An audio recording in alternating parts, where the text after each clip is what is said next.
1-0? We playing in York, a non-league team. We got beat 1-0. Ow! It was a header 5 minutes from the end. To be honest, it's a friendly. Newcastle used all their players.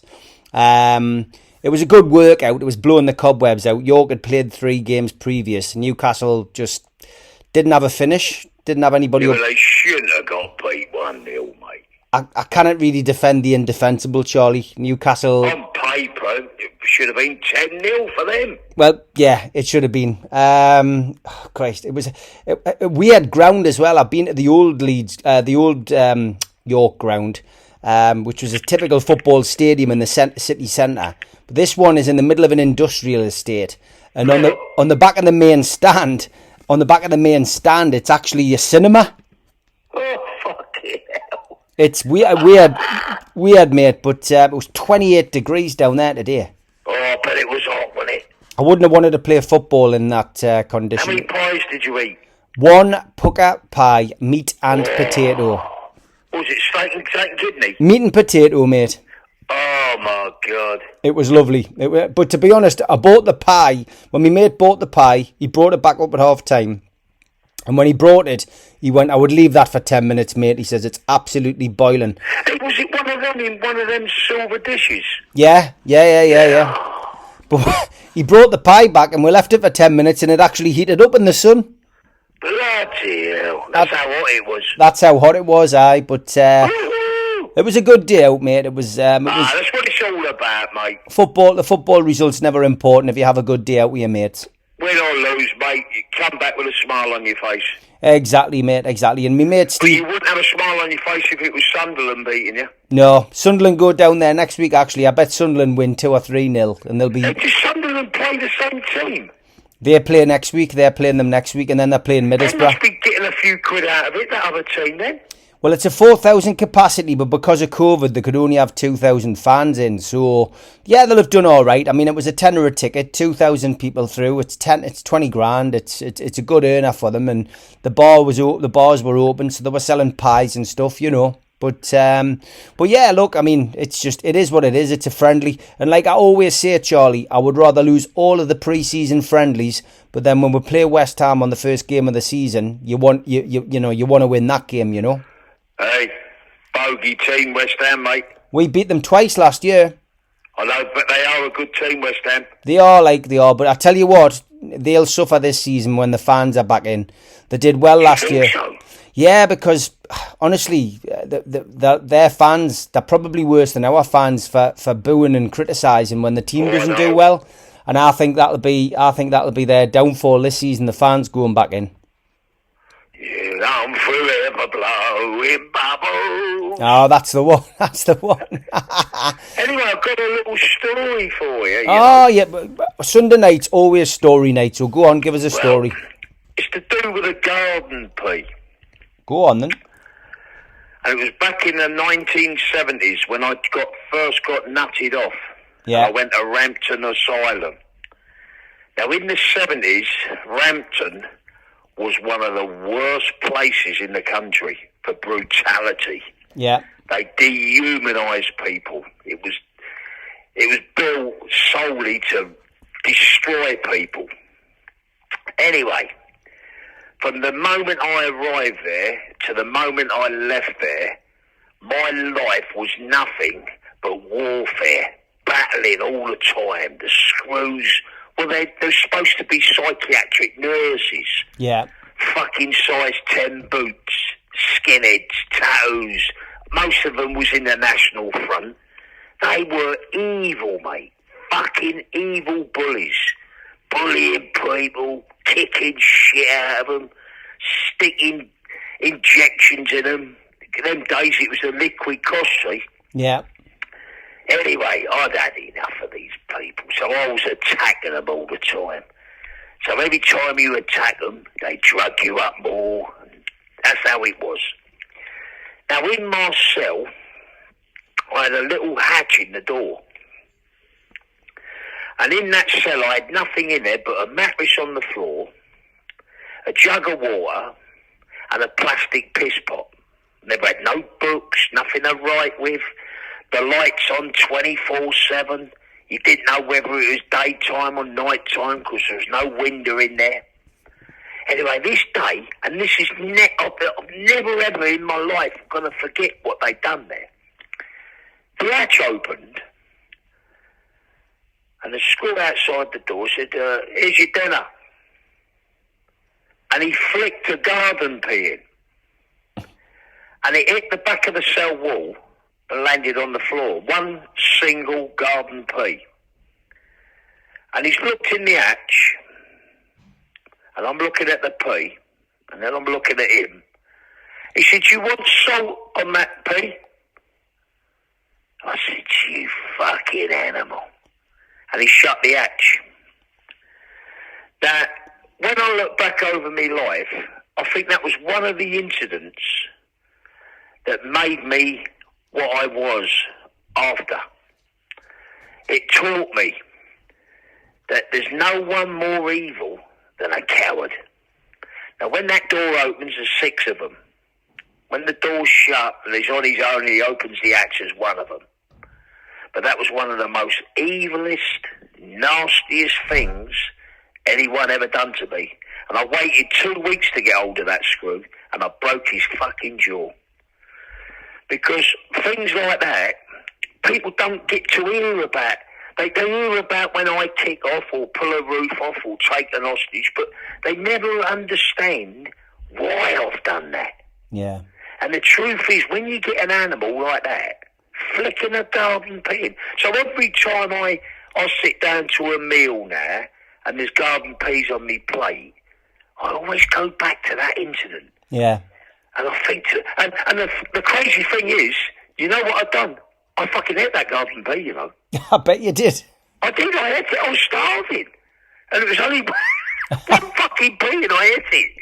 But the truth is, things like that you never forget, Steve. No, you don't. No. And sometimes I think to myself, how, you know the people that was in the Japanese concentration camps and places like the German concentration camp, how do the prisoners ever move on from that? But well, you're not, because it's a trauma after that kind of situation. I mean, you've been through trauma in the circumstances that you've been in RAMPTON and Broadmoor and in various institutions around the country, and it's only like the aftermath of that you suffer. You know what I mean? You're always every time I get peas, I look at it. I'm all right with mushy peas. You know when you get mushy peas with your fish and chips? Yeah. That don't count. I don't care about that. But when I've got green peas on my plate, I always fucking think about that incident. I bet. And see how they get away with it them days in RAMPTON.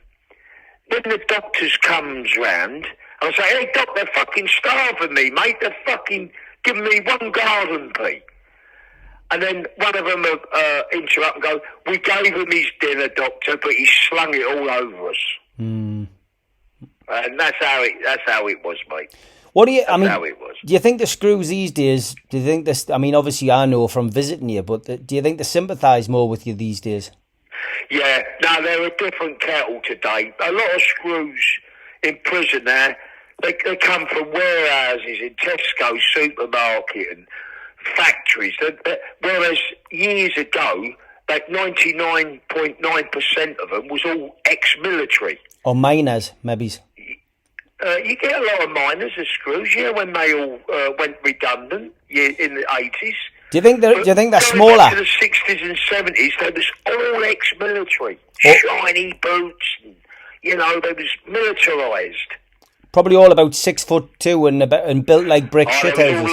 There was all lumps. Whereas a lot of let's get it right. You've got to have them, and some of them do a bloody good job, and it's an hard job.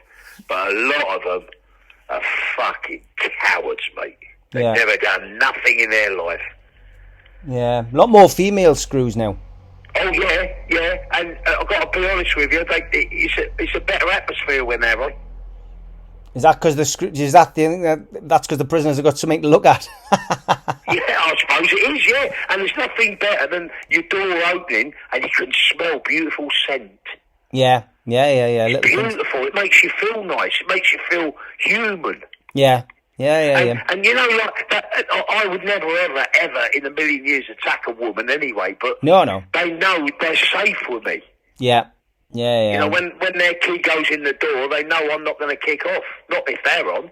Yeah, exactly, mate, exactly. No, I understand that. Like. Yeah, prisons change, mate, but I've never forgot that garden plea. I bet, like... I never will. Never will. You did well when you think about your history to get away from the likes of Broadmoor and Rampton, mate, because sometimes some people who end up in there never get out. Never get out, mate. Hey, see the paper today? Fantastic. I've just been exchanging messages with George today, and we've got the game plan ready for Irene's book, so he understands where we're at. I couldn't get in touch with Irene today, but I've messaged her to say we need to know the exact title of the book and exactly what she wants on the front, and we'll get that sorted this week. Oh, that's nice. Yeah, you see, a lot of people will read that article today, and they'll think, ooh, Charlie's a bit pervy.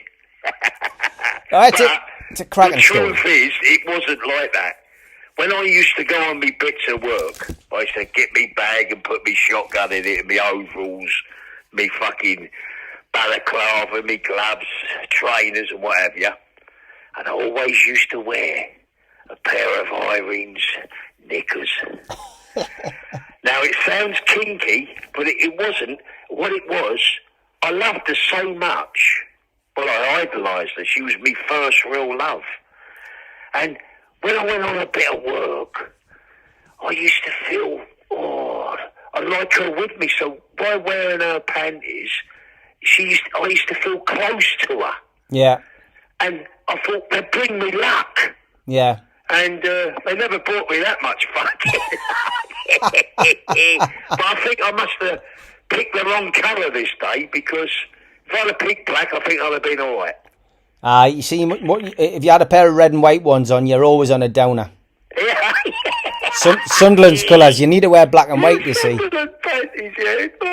In fact, red and white's York as well. We'll not talk about York anymore. It's a good place to pass through on the train now, that's all it is. I don't mind, because my old mate Steve Watson, who used to play for Newcastle, he manages York now, so it was good for him. I'll tell you what, that York's near Full Sutton, you know. It is, aye, that's right. It is, down a Full Sutton way, that's right. A couple of the Sayers were in Full Sutton. That's right, John was in there, Stephen did a bit of time in there, and Michael, I think they all did a bit of time in there over the years. As it happens, it ain't a bad little jail, that. No, I think you've said that before. You've said it's not a bad place. That's where I scored my hat-trick. That's right. You sent in your one-off game. Yeah, I think that would have been 89 time, 88, 89 time. I tell you what, if we continue in the same form as we did today, Charlie, when you come out, I might be able to get you a contract with Newcastle. Come and play up front for the team. Have you ever met that fucking Vicky Dark geezer? No, but I've spoken to him. Lovely. I met him. I met him in London once at a book launch. Yeah, I have met him once. Yeah, well, he was there that day. I scored the hat-trick. Yeah, he's getting a TV series made about him, I think. Oh, he's a nice fella, Vic. Yeah, good guy. I'll tell you what, though. I'll tell you, this is fucking... A lot of people don't know this. This is very strange. When we was in Parkhurst, it would have been the late 80s. Maybe about the late 80s, early 90s. A mate of mine went to his cell door and opened it and looked inside. And you know what Vic was doing? No. He had a pair of nail clippers and he was trimming his earlobes up. Oh, God. He was actually cutting his earlobes, and all his white T-shirt was covered in blood. Oh. And he used to walk around for weeks with toilet paper on his earlobes so they'd heal, you know. Wow. And the reason he done it was because he didn't like his earlobes. Oh, he right. thought they was too big and flappy. Mm. And he actually trimmed his fucking earlobes. He probably took an inch off each side. Ow. Yeah, that's what I thought. I thought, fucking hell, that's weird, that. And then I thought to myself, if he can take his own earlobes off, what could he do to someone else's fucking earlobes? Exactly, mate. But I'll be honest with you, I fucking love old Vicky. Yeah, top man. Old Canning Town boy, isn't he? He is, mate, he is. I think the buzzer's gone. Is he? I think so.